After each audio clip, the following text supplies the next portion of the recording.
would not be here. Like, I wouldn't be here today if it wasn't for Dr. Bob Rakowski and his expertise.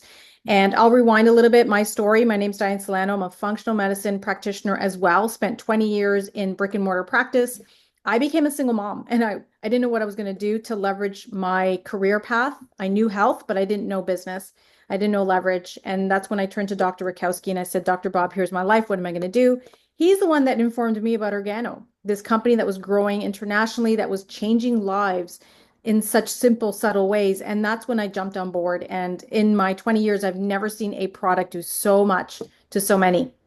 And it starts with something as powerful as Organo, but it doesn't end there. And that's why we have our expert, Dr. Bob Rakowski, tonight. For so those of you that haven't met Dr. Rakowski yet, he is a diplomat in chiropractic, applied kinesiology, a lecturer and teacher for functional medicine. He's an expert in both structure and biochemistry, and that combination is extremely powerful. Dr. Bob Rakowski also lectures and teaches internationally around the world. He's spoken on the biggest stages for nutrition companies, for many, many companies out there. A lot of us docs back in the day, we flew around the country to learn from the very best, which Dr. Bob is. And of course, you know, he's had his practice and still currently practices in Houston, Texas at his clinic, the Natural Medicine Center. Currently, he has his podcast, and we have his honor to have him this up close and personal tonight. So he's going to grace us with some great information. If you are a student of health and wellness, I would have paper and pen. You definitely want to take notes. And as questions come up, type them in the chat. We'll address your personal questions towards the end of the conversation. So with no further ado, Dr. Bob, thank you so much for being here tonight. I know you could be anywhere else, but you're carving out this time from your family time, your downtime, to spend it with our community and help keep empowering others as you've done for many, many years. So thank you and welcome. Well, thank you always for the beautiful intro. You know, my favorite thing in the whole world to do is to share information that empowers. And I like to say that, you know, my brand is all things health, happiness, and success. But let's start with health. It's hard to be happy, it's still possible if you're not healthy. It's hard to be successful if you're not healthy. In fact, I would say that you can't have true success without having wonderful health and the ability to enjoy every amazing day. So it's my pleasure to share. And you know, there's a movement going on right now. I think people have heard about it all over the world. The plan is to make America healthy again. And we have not been for a long, long time. We lead the world in disease spending, many, many trillions of dollars every single year. We lead the world in prescription drug use. In fact, we represent 4.4% of the world's population. We use over 50% of the world's prescription drugs, and some suggestions are as high as 75% with you go over the counter. And we've just had a system where people have ignored health and thought that they could get health with a pill. And now the world is waking up, and especially here in America. So Robert F. Kennedy, I like him a whole lot. He says he has three top strategies to make America healthy again. Reforming the food system, which, by the way, subsidized toxic, horrible foods, empty calories with no nutrition, sprayed with herbicides, insecticides, fungicides. And instead of nourishing people, it was depleting them and intoxicating them. So that's step one. And we'll show you his top 10 food list. The environmental toxins, I already mentioned a bunch of them: herbicides, insecticides, fungicides, things like molds, mycotoxins, air pollutions, heavy metals. We have thousands of chemicals that are in the environment, and very few of them have been tested for safety rigorously. And beyond that, they haven't been tested in combination. And that's a real bad story, because it's estimated that the average person walking around has at least 700 toxins simultaneously in their body, all at one time. And then number three, he wants to promote lifestyle, which will reverse insulin resistance. I was listening to a podcast with Jordan Peterson, and you know, he actually says, look, why not make that the number one target? He makes a good argument that that's the most expensive and biggest problem that we have. Reality is, I'll show you the data. It's right up there, but some of the data might suggest it's not exactly number one. So Dr. Sten Ekberg on the right, if you don't follow him on YouTube, I recommend that you do. Sten is an Olympic decathlete. He was one of my students in the 1990s. It was so fun to treat him, work on him, empower him. And he's taken the YouTube game to the next level. He has I think, a couple million subscribers, and he delivers great info every day. So his uh, video last week was about the top 10 foods that RFK wants people to avoid, and some of them he might even ban. So number one is sugar. Certainly processed sugar is something we shouldn't do. If you go back to 1800, the average person ingested, maybe it was 1900, something like 5 pounds of processed sugar over the course of a year. In 1999, we peaked at 153 pounds per person per year. That is a big problem. We barely have a teaspoon of sugar floating around in our bloodstream, but yet if you get a kid that drinks a Coke, he gets multiples of that in a matter of minutes. Refined grains, I'm kind of a no grain guy. The paleo diet says no grains, but if you're going to have grains, at least go whole grains. Those are going to be much better for you. The more refined, the more it spikes blood sugar. Trans fats, these are artificial fats that are made in the lab to increase shelf life. You know, one of my great mentors said years ago, eat food that spoils, but eat it before it does. And with trans fats, they have a shelf life of years, maybe even decades. It was even in the 1990s, a researcher out of Harvard, and Harvard had a good reputation back then, not so much these days. But Walter Willett, he estimated that trans fats, especially French fries, would kill 30,000 Americans every single year. And by the way, at that point, tomatoes were the number one, I guess, fruit in the world, in the U.S. because of ketchup, and potatoes, the number one vegetable. Why? Because of French fries. So no trans fats, no seed oils. I forget what the percentage of calories in the human diet is in the US today, but it's over 20% of our calories come from seed oils when they were basically non-existent 100 years ago. The ultra processed foods, Casey Means has been nominated to be one of the secretaries of health. She is on a bandwagon against processed foods. I'll share her story in a little bit. But she actually became disenchanted with our medical system, which she said knows nothing about health. And a good story to share. Artificial sweeteners, when the brain thinks it's sweet, it's expecting some type of blood sugar spike and prepares for it. That's problematic. But also, when it gets these sweeteners with no calories, the body's craving more. So a lot of studies show that, especially in this part of the world, people that eat artificial sweeteners actually gain more weight than if they actually ate natural sweeteners. Little different in Europe, but they have different regulations and more complete food. Processed meats contain something called synthetic nitrates, which under high heat can be something called nitrosamines, which are associated with cancer. Bad deal. Don't eat processed meats. Sodas, that's absolutely empty calories. Don't do it. We know that eating is a lot more satisfying than drinking. When you drink, if you drink empty calories, you want more. Not a good plan, and there's no fiber to buffer it, no fat to slow the absorption.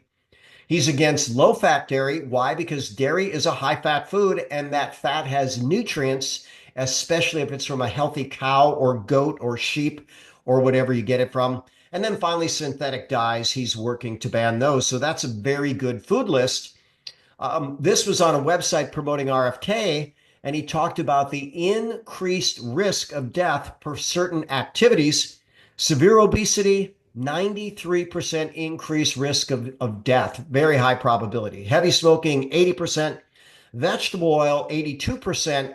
I went to AI, and AI, I think, is still a little bit censored. They are not on the bandwagon that these seed oils are bad. I certainly am on that bandwagon, especially in the quantities that they're ingested. Physical inactivity, most of us know we need to move. Einstein said nothing happens until something moves. Death is lack of motion. Life, therefore, would be the opposite of that. Good motion as we want it, as we need it. Heavy drinking, moderate smoking, increased sugar, increased processed meat, air pollution, red meat. I don't agree with red meat, but it's on the list. And sodium, maybe bad red meat from sick cows. We'll talk about the top 5 diets that I recommend to get healthy, especially to jumpstart the system. But Casey Means wrote the book Good Energy. So her story was amazing. She was in her 5th year of head and neck surgery at Stanford, and that means she had to be a pretty bright lady. And someone was coming in for their 3rd surgery in just a number of years in their mid-20s, and Casey reached out to her faculty and said, look, There's got to be something else we can do besides cutting out tissue. What can we do to help this patient's sinuses get healthy? Well, she was beyond shocked that she couldn't find an answer in all of Stanford. Nobody had a clue. And that's when she walked away from that sick care system. So her book, Good Energy, it's absolutely, I think, an essential read, a great read. But everything is energy. With good food, you get good energy. With whole food, you get buffered, balanced energy. But when you get these processed foods, these artificial stimulants and things like that, you get bad energy, which, as she says, results in inflammation, which, by the way, is the link between bad lifestyle choices and all chronic illness. And she says, at times, autoimmunity. So her story, very, very simply, her mother developed type 2 diabetes and was being medicated for a long, long time. Now, interestingly enough, Casey was a 12-pound, 7-ounce baby. That's a very big baby. And I presented that data at a conference a few weeks ago with a number of doctors in the audience. We unanimously agreed there's about a 99.9% with a baby that big, mom had gestational diabetes. Oddly enough, they didn't check for it. After medicating gestational diabetes and not taking on lifestyle choices, and by the way, I've told people for decades the average diabetic is non-diabetic in my office in 60 days with the right diet, nutrition, exercise protocol. But she then developed pancreatic cancer. Diabetes increases the risk of many cancers, especially pancreatic cancer. And then finally, no answers from Stanford on how to actually help people get healthy instead of just cutting out their tissue and giving them drugs. And then finally, her podcast, she came to this conclusion: doctors are paid to keep people sick. Now, think about that for a moment. What if that were true? Well, then they wouldn't look for ways of getting people healthy. Stanford didn't know how to do anything with sinusitis, and they would continue to really push drugs and surgery. And I gave you the stats. US 4.5% of the population, over 50% of the world's drugs. So now focusing on insulin resistance, I asked AI, is insulin resistance the biggest problem in the world? Especially in this part of the world. And they said, maybe not, but it's up there. So they suggest 88 million American adults have it. By the way, that doesn't include kids. There's a lot of kids that are insulin resistant. And they said collectively that's responsible for between 300 and 400,000 deaths, costing between 300 and 350 billion dollars US alone every single year. So obesity does affect more people. Cardiovascular disease affects more people, but insulin resistance is a trigger or a causative factor for obesity and cardiovascular disease. Cardiovascular disease and cancer are the top killers. Diabetes, insulin resistance increases the risk of both. They also talked about mental health being the most expensive problem, followed by substance abuse. Well, sugar is the most abused substance on the planet. 94% of rats prefer processed sugar to cocaine. They can start altering their dopamine signaling. That can lead to mental health problems and even substance abuse challenges. So this is an individual that I recently started following. I like him a lot. Ben Bickman, PhD. He is definitely an expert on insulin resistance, the causes, and even natural and medical strategies to get it better. But he wrote 2 books: Why We Get Sick. He said the number one reason is because we don't eat well. We get insulin resistance, inflammation, and chronic disease. And then, very simply, how do we not get sick? We get rid of the insulin resistance. He's all in on that bandwagon. It certainly is not the cause of every illness, but it's right up there. Very powerful quote from him. All the problems like heart disease, type 2 diabetes, and Alzheimer's are lethal and tragic. Conventional medicine thinks they're unrelated. That is not true. They are definitely related to insulin resistance, as well as a number of other problems are. So he has what I've termed his Magnificent Seven. Mine are eat right, drink right, think right, move right, sleep right, poop right, talk right. But he says you want carbohydrate control. That's going to be a low starch or non-starch ketogenic diet. Prioritize protein intake. That's a really good idea. The word protein comes from the Greek word, which means of primary importance. Don't fear healthy fat. A lot of these people that have turned around chronic disease are on a ketogenic diet, high protein, high fat, sometimes 60, 70, even 80% of their calories coming from fat. Certainly exercise. What should you do? The exercise that you enjoy. At minimum, go for a walk after each meal. That's a really good thing to do. Optimize sleep, reduce stress. Absolutely. As I'll quote Charles Poliquin, nothing gets you more bang for your buck than optimizing sleep. Practice stress reduction techniques. And then finally, monitor insulin and your metabolic markers. Those are absolutely excellent. I was looking for different things that are paradigm shifting stories, and this is an interesting psychiatrist called Kelly Brogan. She stepped away from psychiatry when she realized that a lot of her patients actually got worse on antidepressants. And if you look at the studies, antidepressants versus placebo, there's no statistical difference except for the most extreme cases. So, unless you're ready to jump off a bridge, and then I wish you all the health and all the help and all the happiness and all the support. And I think we should put these people in facilities and love on them and nourish them and detoxify them. I think we can bring them back. But those people have a micro benefit from antidepressants, the rest of the people not. And her statement, mental health will always be grounded in whole body health. RFK was getting a lot of flack when he was talking about the autism pandemic. And some people were saying, well, hey, listen, don't be criticizing autistic kids. I mean, come on, they're lovely people. Well, I have no doubt about that. Autistic people are lovely. Elon Musk is on the spectrum. They actually suggest that all of us are on the spectrum.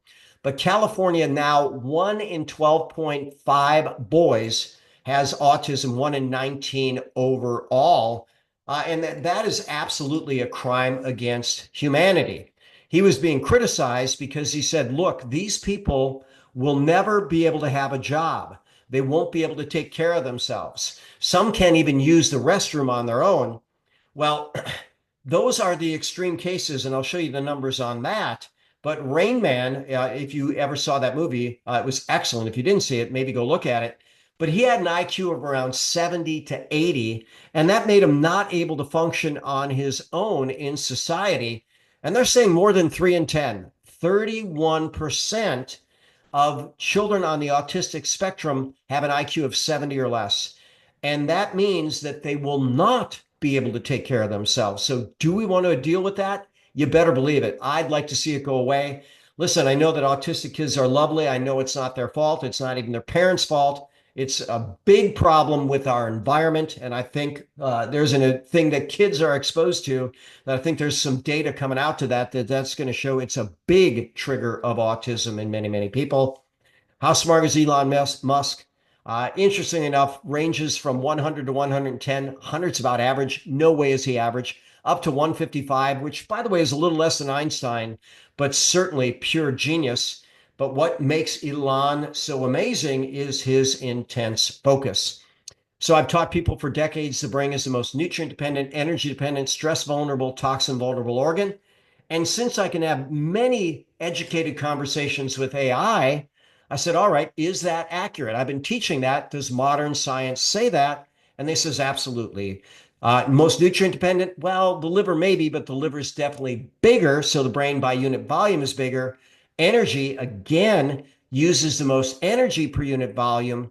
Stress vulnerable, they said the adrenals. No, the adrenals are going to react to stress, but very few people get adrenal failure, but many people have health failure in response to adrenals. And what do I mean by adrenal failure? Total adrenal failure is Addison's disease. I've treated over 10,000 patients in over 3 decades. I have seen one case of Addison's, and I have seen likely 10,000 cases of cortisol resistance. And then toxins, of course, are really, really bad for the brain. So your brain on stress, it gets less blood flow and can shrink over time.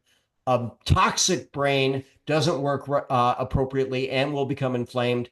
The picture on the bottom left is a extremely malnourished brain. That child's mother went to jail. I hope this child recovers, but that's extreme neglect.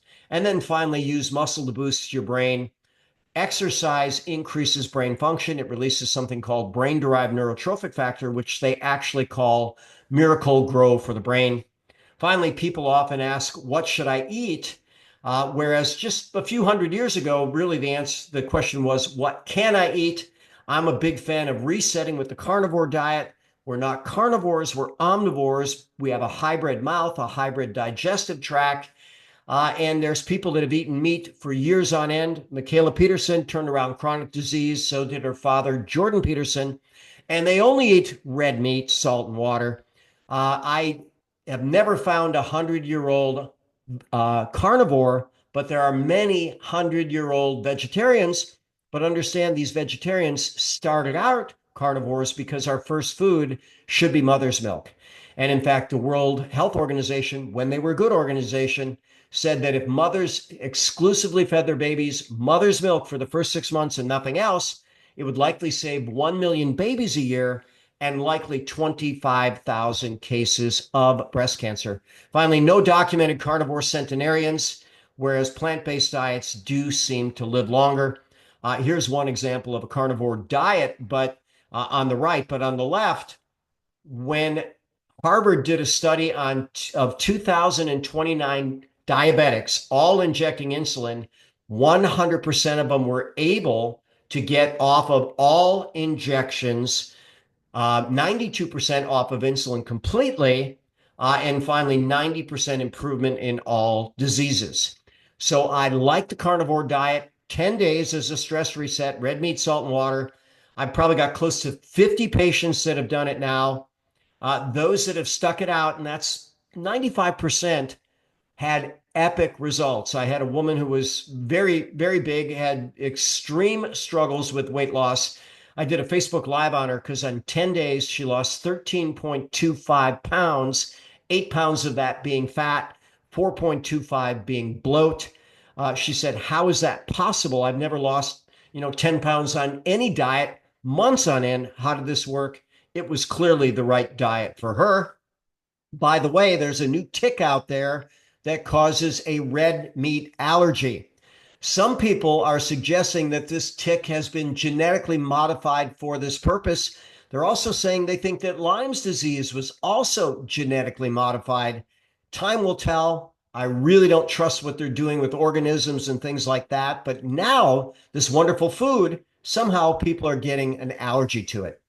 Next, I like medical foods and functional foods. You could do a detox, you could do a hormone detox, you could do anti-inflammatory, you could do blood sugar regulation. There's medical foods for all of those.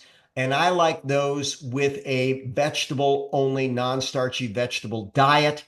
That works really, really well as a reset. Again, 10 days is the time. Non-starchy vegan diet, again, 10 days.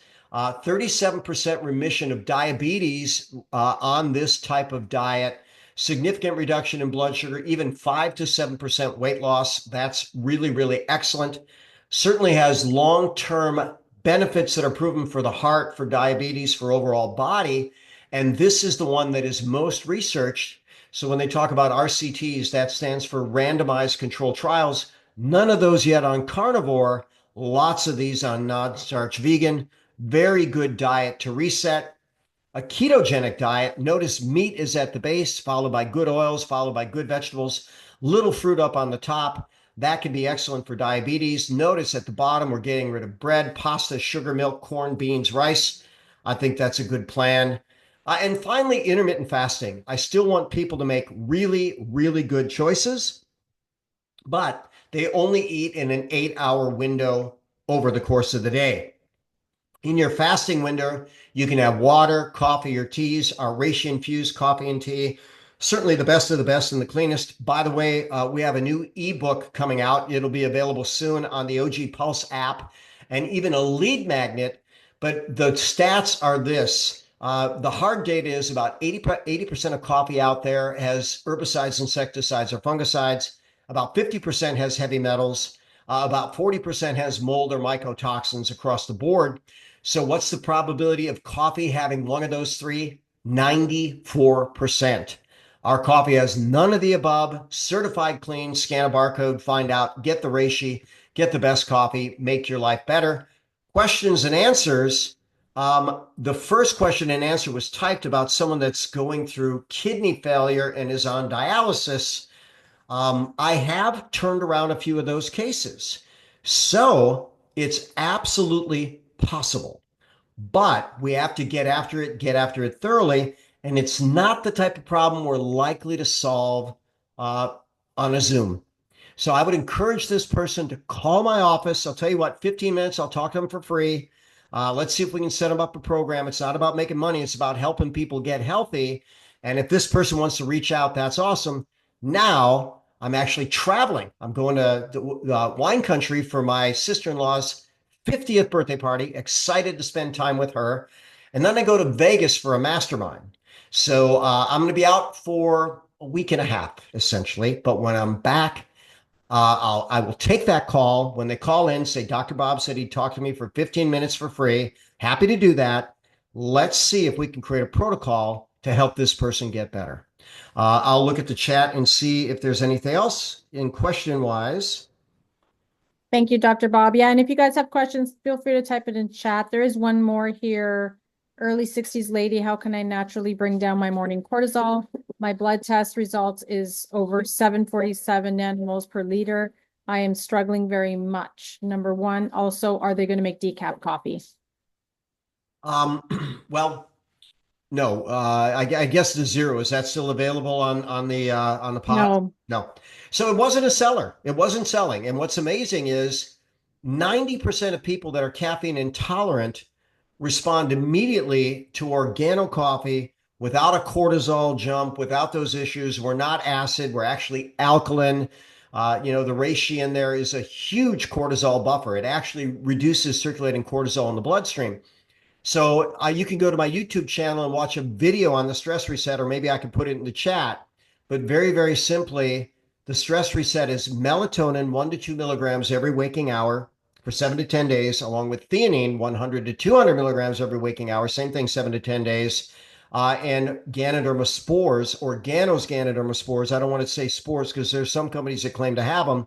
We have a patented process by which we get 99.9% nutrient bioavailability. Next closest competitor, 15%. You do those every waking hour. The theanine will cross the blood-brain barrier. It's actually a GABA facilitator, the most calming brain chemical. The melatonin actually binds to the adrenal glands and prevents the brain drive of stress on the body. Very powerful buffer there. And then the Ganoderma does cross the blood-brain barrier, is a GABA facilitator, but in 2022, they finally found out that it actually reduces circulating cortisol in the bloodstream. So we can give the adrenals a break. Part of the reason why the body's making so much cortisol, most people have heard of insulin resistance, which I didn't go into great detail. But when insulin is not being responded to by the cells of the body because of malnutrition or improper cellular environment, then the body makes more insulin to get the job done. Insulin resistance is very, very common. Cortisol resistance is suggested to be universal.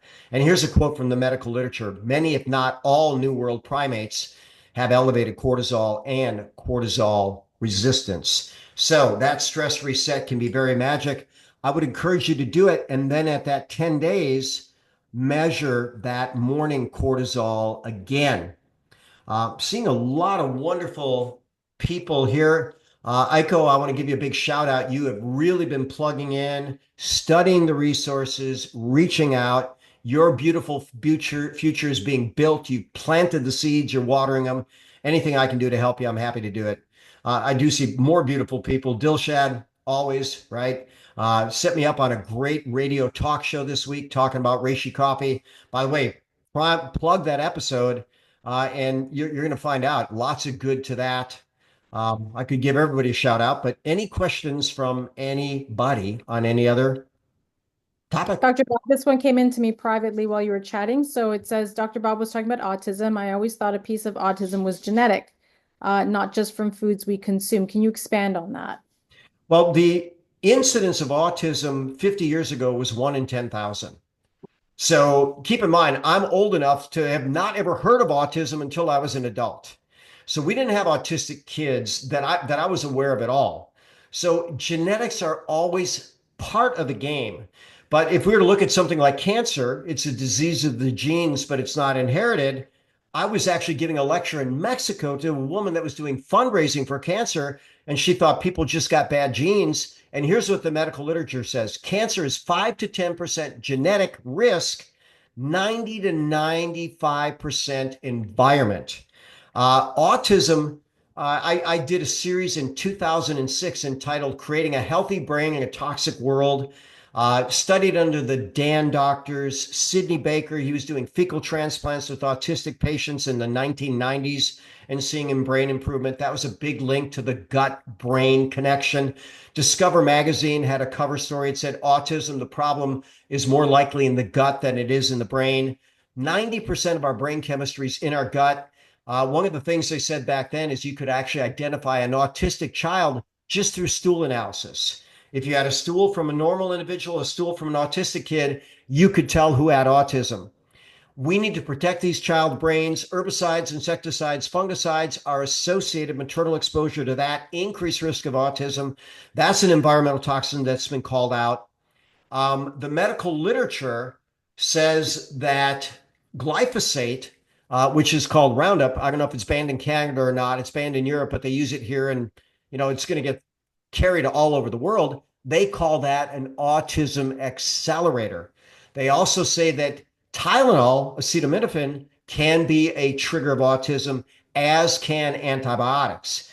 So, what does Tylenol do? Well, there was a study on Tylenol after vaccines and seizures, especially on the MMR shot, and they found out that if they gave kids a dose of Tylenol after the MMR shot, their risk of seizure went up something like 450%. Now, what was the mechanism? Tylenol actually is very, very toxic to the liver. It depletes the liver's ability to clear certain toxins. And there are certainly toxins, there's no doubt about it, in the shots that they're giving kids. Things like mercury, aluminum, formaldehyde, different types of detergents, aborted fetal stem cells. And RFK says we're going to have an answer by September about this autism pandemic. But I have treated, let's say, close to 100 patients with autism over the years. I try to refer them out to Dan doctors, but some of my patients insist. We always do an elimination diet. We always work on the gut. And I always ask them, what's the cause? I can only think of one patient in all of my 33 years, a parent of an autistic kid, that was not 100% confident that the shots triggered the autism. Every other one, they were 100% confident. I see nodding heads. I've had other parents on here. Listen, this is not to vilify anybody. Now that we know better, we need to do better. Zealously inspect all things that you allow to enter your mind, your heart, your soul, and your body. And that's always going to be my advice. Thank you, Dr. Bob. We have another question. Can you take it if you're on Humira? I don't know what it means, maybe Reishi. And then the No, second, no known drug interaction, no known toxicity. But what you're going to want to do is monitor whatever value you're tracking and make sure, because part of what you're going to do is detoxify all drugs more efficiently. It's not going to reduce the half-life. The drug will still be cleared at the appropriate time, but it's not going to stick around for a long, long time. And as people take these drugs, what happens is their system to clear it becomes overburdened. And sometimes the drug can accumulate at a toxic dose, or they're taking more and more because there's what's known as tolerance. You need more drug to get the same response. So if we improve cell health, if we improve detox, there's a good chance they may need less of the drug. So I wouldn't, I wouldn't be too crazy about not monitoring and taking. Certainly reishi is safe at low to moderate doses. If you're going to do something intense like every waking hour, I would monitor the response of all medications. I'll tell a story. I had a gentleman come in. Uh, he was a patient more than a decade ago, and we put him on a really good program, and he resolved his chronic illness, got off of all medications. Well, during the pandemic, he lost his job. He was a little bit isolated. His gym was closed. He wasn't exercising. He gained 50 pounds. He was binging on junk food. And when he came in to see me, suddenly he's overfat, out of shape, diabetic, hypertensive, taking like 8 different drugs, including 3 high blood pressure drugs. I put him on a detox and a stress reset. I told him to monitor his numbers, but he was so much in the habit. On his 10th day, he woke up, his blood pressure was 90 over 60. And just because it was habit, he took his 3 blood pressure medications. He passed out in the office. His pressure was so low, we called 911 and we said, "Hey, what the heck happened?" He said, when he woke up, he says, "Oh, maybe I shouldn't have taken my blood pressure medication this morning." And the EMTs asked him, "What do you mean?" He says, "Well, my pressure was 90 over 60, and I took this, this, and this." They said, "Wow, you're lucky it wasn't worse." So monitor your numbers always. Natural medicine can be an adjunct to pharmaceutical medicine, or used appropriately over time, people can wean off of their pharmaceuticals. I like to say they can switch off of man's pharmacy, which certainly has a place, to God's pharmacy, which I believe has a place for every one of us in all circumstances. Sometimes it's just not strong enough for some people that are really far gone. Thank you, Dr. Bob. Another question about spores. Can it make you tired or even cause shortness of breath? I stopped taking the spore and mushroom because it made me so tired and shortness of breath. Now the only thing that was new was that I was taking it. So if it was that or just a fluke, I don't know, but I'm asking you if that's possible. Tired is common. Why? Because the symptoms of chronic poisoning, first one is fatigue, also sleep disturbance, intestinal distress, allergy symptoms, headaches, confusion, anxiety. It's going to promote detox. It's also going to drive the parasympathetic nervous system and lower cortisol in the bloodstream. So there's multiple mechanisms by which it could make you tired, but that's temporary as your body resets. I can't think of a single reason with airways. In fact, the medical literature says this: Ganoderma, also known as reishi, dilates airways by more mechanisms than prescription inhalers.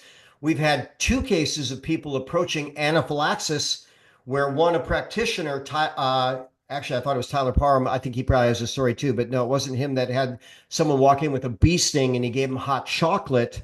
And their anaphylaxis resolved and they didn't need their EpiPen or to call 911.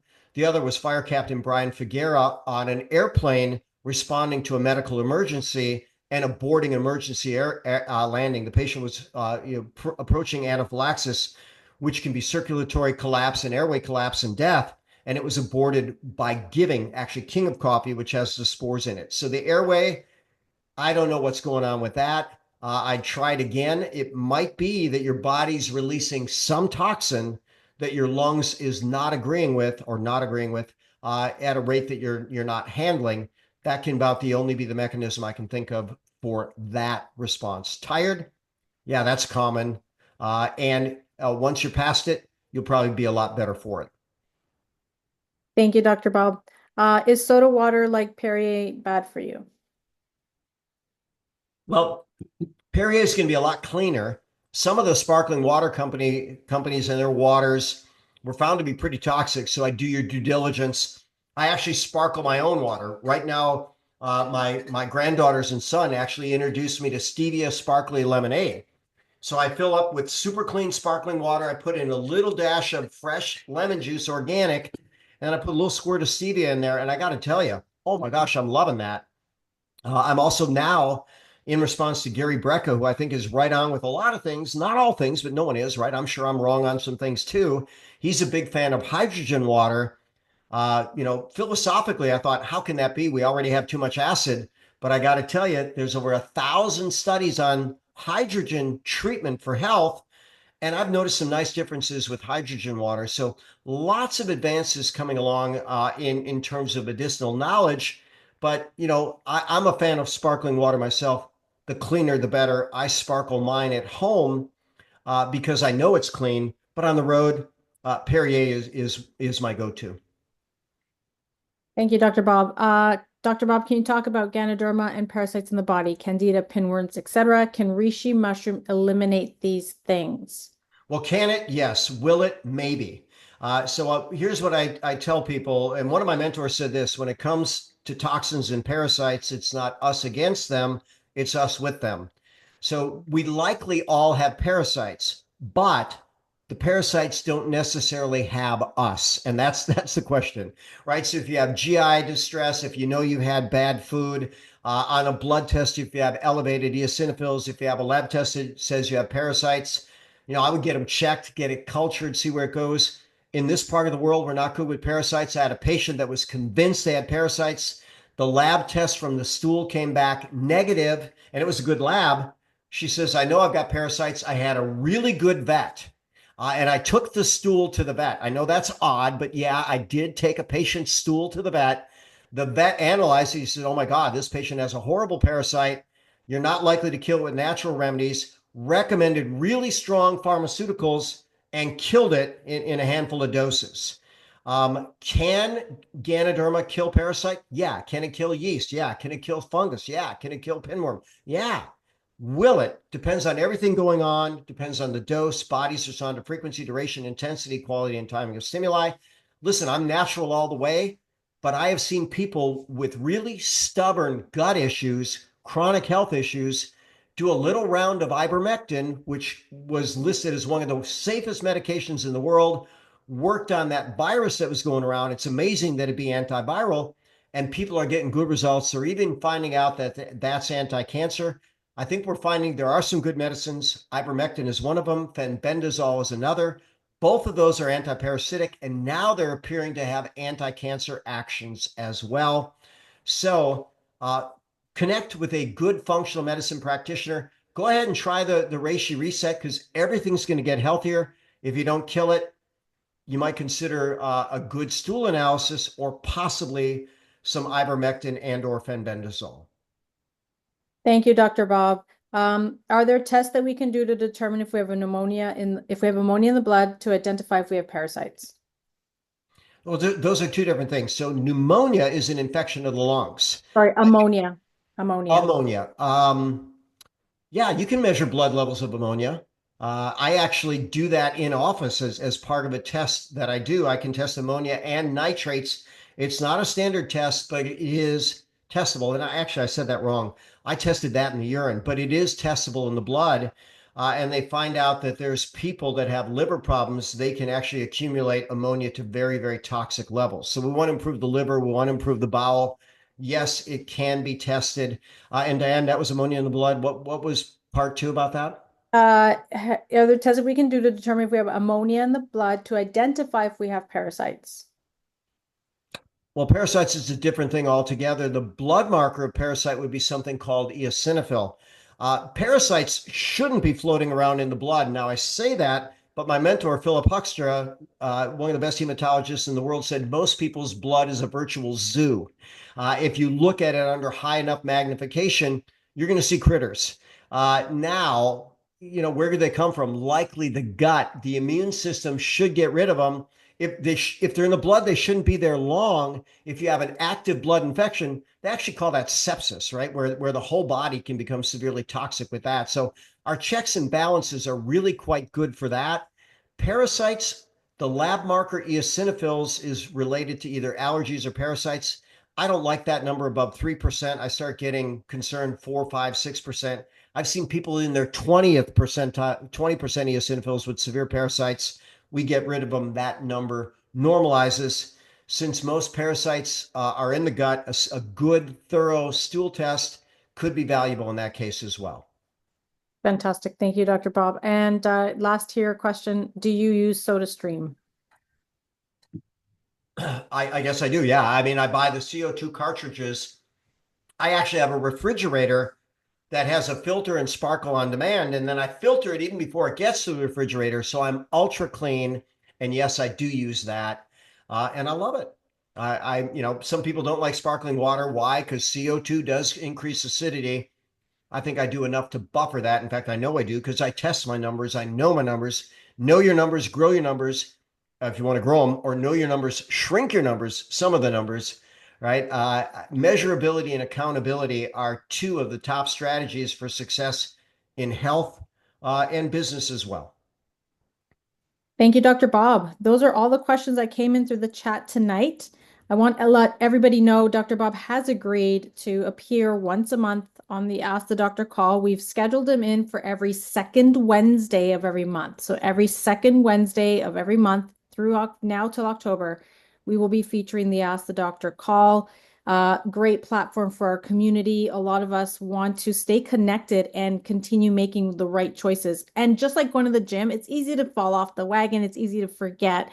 But when you have a community that you surround yourself by, you are who you associate with. We're all gaining knowledge. We're all getting empowered. And we're all making better choices. So thank you, Dr. Bob, for tonight. For those of you, if you're guests on this call and you want to connect with either Dr. Bob himself or you're interested in consuming the organo product line, connect with whoever invited you. We're also looking for global brand partners. This company is in 35 countries. We haven't hit critical mass. We were featured in Forbes magazine. We are like the number one secret ever. I promise you, if you look at your city, your town, your street, you're probably the only one in your neighborhood drinking the Organo product, which has been such a fabulous way in my 20 years of practice. Dr. Bob, thank you for leading powerfully. I know other practitioners on this call can agree with me. There is nothing else out there for $1 to $2 a cup that every sip you're balancing your hormones. Every sip you're detoxifying your body. Every sip you're controlling your nervous system. Every sip you're enhancing sleep quality. Every sip you're actually supporting blood sugar. And the list goes on and on. Documented, peer reviewed, published, proven. And many of us on this call know the stories. Many of us on the call have felt the difference. Bodies don't lie, they're really honest. And we're just getting started. So, again, if you're not sharing this with someone, you should be, because there are other people out there drinking God knows what, spending 10x, and they don't even know what they're doing because they just don't know. So let's all do better together. Connect with whoever invited you. Let's get your questions answered. Dr. Bob does take virtual appointments if you have someone or you know someone that needs extra help, wants a one-on-one appointment. He has a special discount for our community. Thank you, Dr. Bob, for your generosity. He will take virtual appointments, just so you know. So just reach out to me. I can definitely connect you with those details, guys. And thanks for coming out. We will see you guys on the call. We'll see you on the next Ask the Doctor. We're going to get better at this, and we want to help everyone in the world make better choices, get informed, and be empowered. So thank you tonight, Dr. Bob. Thank you, everyone, for joining us. And let's have a big group photo. Big smile, guys. Let's put this on, our stories and show the world what's possible. Okay. Big smile, everyone. Thanks for coming out tonight. Thanks. Yay. Okay. Have a good night, everyone. Thank you. Thank you. Good night, all. God bless. Good night. Good night, everyone.